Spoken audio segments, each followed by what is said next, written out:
Hello guys, picture को देख के आपको समझ में आ गया होगा कि आज हम डिस्कस करेंगे कुछ बेसिक कंप्यूटर ऑपरेशंस के बारे में।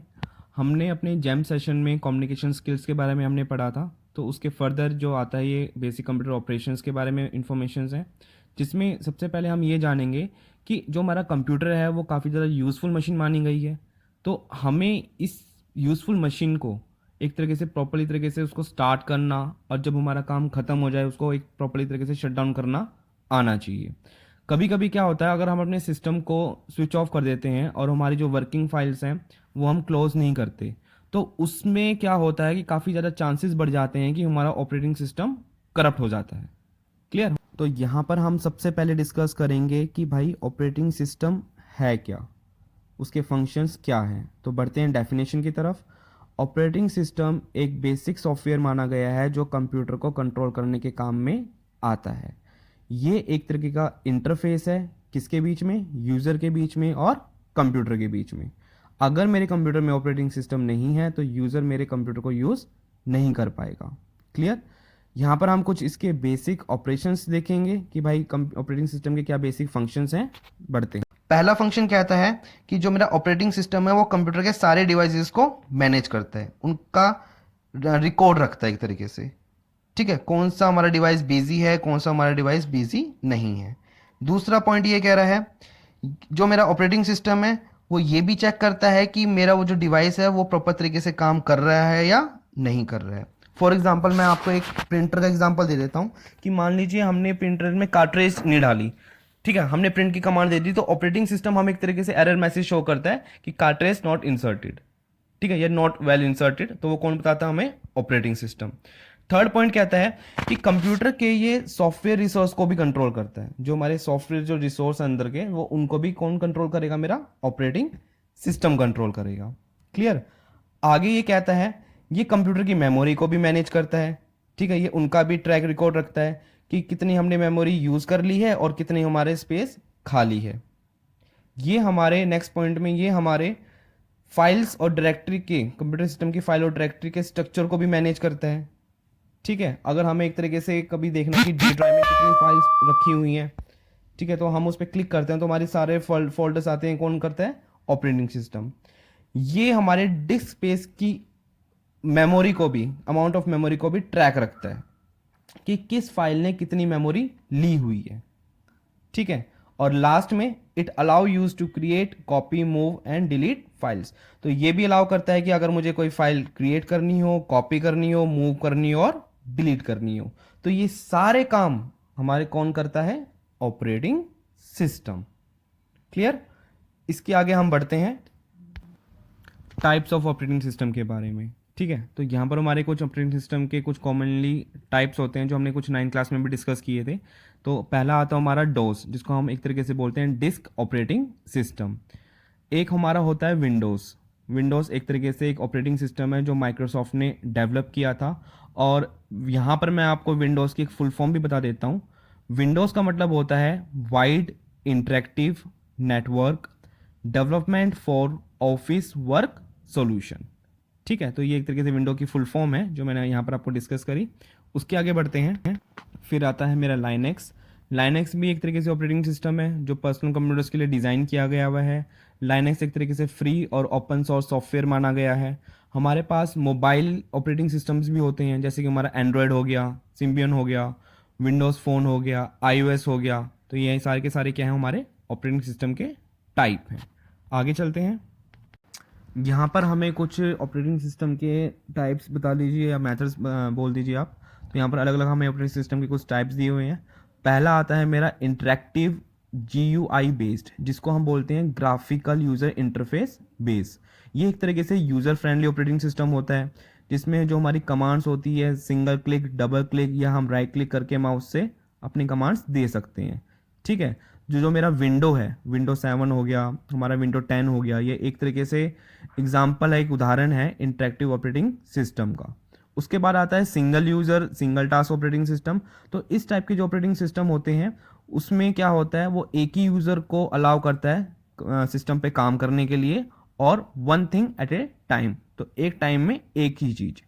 अगर मैं बात करूं single user multitask operating system, तो इस टाइप का जो ऑपरेटिंग सिस्टम होता है ये आपके डेस्कटॉप में, लैपटॉप्स में, जहां पर आप एक single user multiple number of programs को सेम टाइम पे ऑपरेट कर सकता है।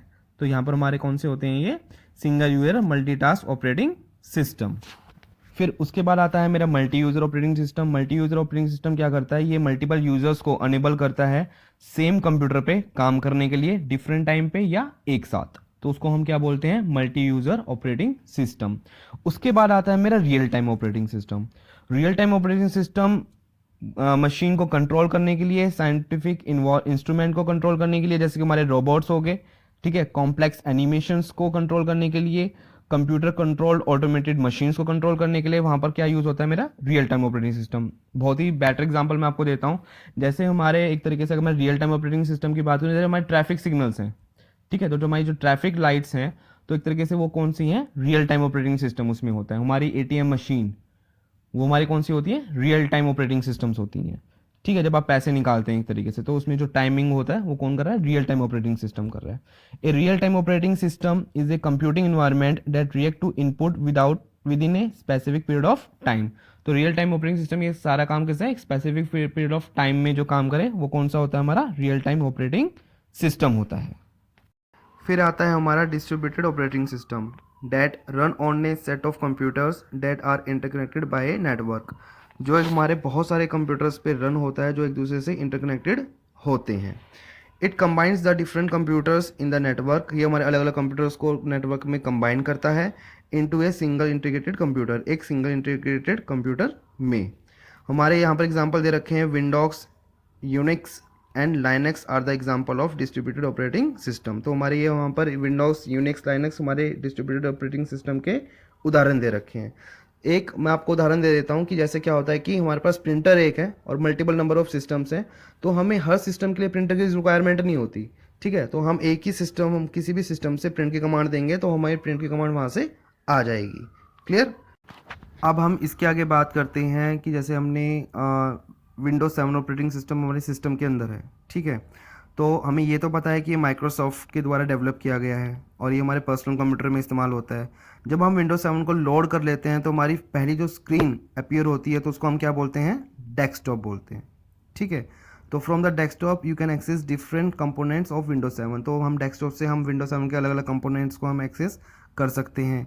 By default Windows 7 has a picture for the desktop background. तो इस तरीके से आपको आपकी पिक्चर दिखाई देती है, विंडोज 7 की आपको पिक्चर दिखाई दे रही है।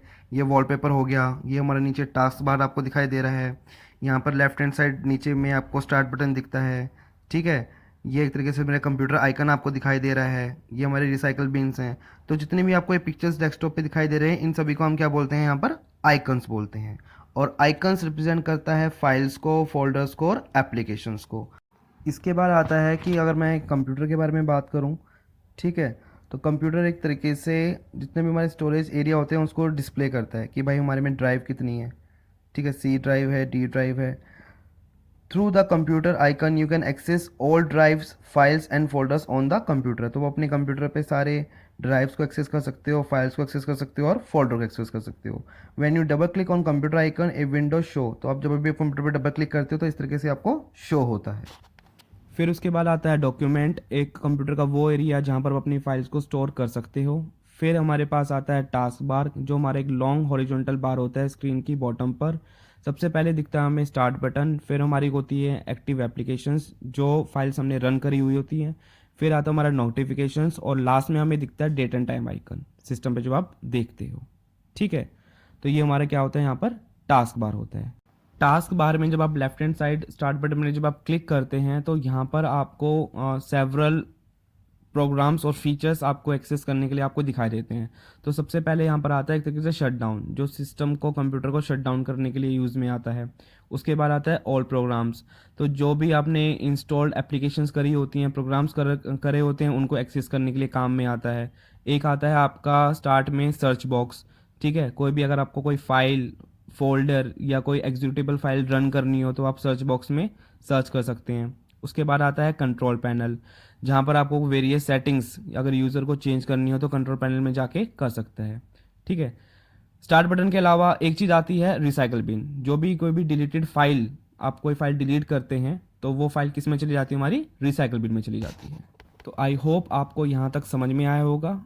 आगे बढ़ेंगे अपनी नेक्स्ट वीडियो में। क्लियर? और चैनल को लाइक और सब्सक्राइब करना ना भूलें। बाय।